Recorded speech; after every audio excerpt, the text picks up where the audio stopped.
j'aimerais sincèrement dire merci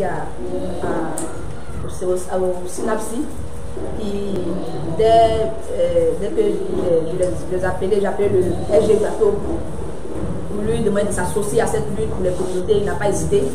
Et depuis lors, nous sommes dans cette alliance et dans cette lutte. Et je pense qu'on avance bien. Donc, je dis merci. Mais nous nos remerciements par rapport à ça. Également aussi dire merci aux structures, ceux qui ont bien voulu aussi s'associer à cette lutte. Et puis aussi revenir la communauté pour leur dire que vraiment, ils ne sont pas orphelins. Vous n'êtes plus orphelins. Vous avez désormais des gens bénévoles qui s'engagent volontairement, qui s'engagent vraiment corps et âme à votre cause. Et parce qu'ils savent que la cause que vous défendez est une cause noble. Le combat que vous menez est un combat qui mérite d'être mené. Donc ils seront toujours à vos côtés par rapport à cette situation. Pour dire que la Société mondiale mine, dès le début, dès l'entame du projet, n'a pas respecté la procédure légale. C'est-à-dire que déjà même le projet même se prête au faux. Parce que la procédure normale pour avoir un agrément n'a pas été respectée. C'est pourquoi la communauté également s'impose. Donc on revient, on demande à la société de suivre la légalité parce qu'elle-même, elle n'est même pas dans la légalité. Et donc si la communauté se lève, c'est une manière pour eux aussi de pouvoir défendre la légalité. Donc les autorités normalement doivent soutenir cette communauté-là. Parce qu'on emmène les gens à respecter ce qui est écrit, ce qui est établi. Donc ce qui n'est pas légal ne peut pas passer. Et donc ce qui est légal doit logiquement impliquer la communauté. Ce qui est légal doit se faire avec les bénéficiaires, s'ils sont bénéficiaires véritablement. On ne fait pas le bien de quelqu'un contre son gré, c'est fait son malheur.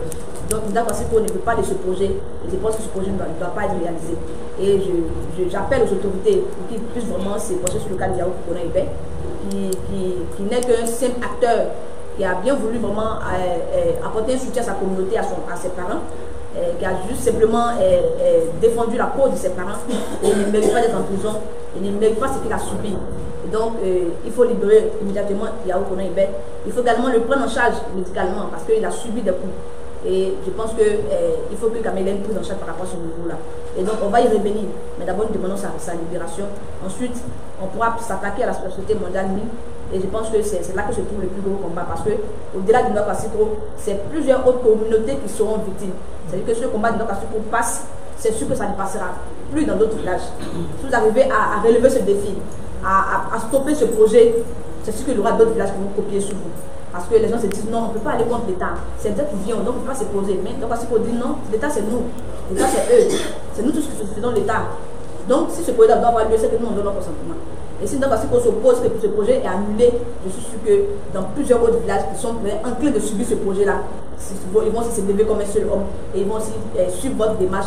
Et ce genre de pratiques n'aura plus dans nos villages parce que ça traîne beaucoup de conséquences qu'on ne peut imaginer. Et donc, vous apportez tout notre soutien. Et vous dites qu'on va se donner rendez-vous encore dans une autre date très proche pour s'asseoir là et pouvoir discuter de notre rapport.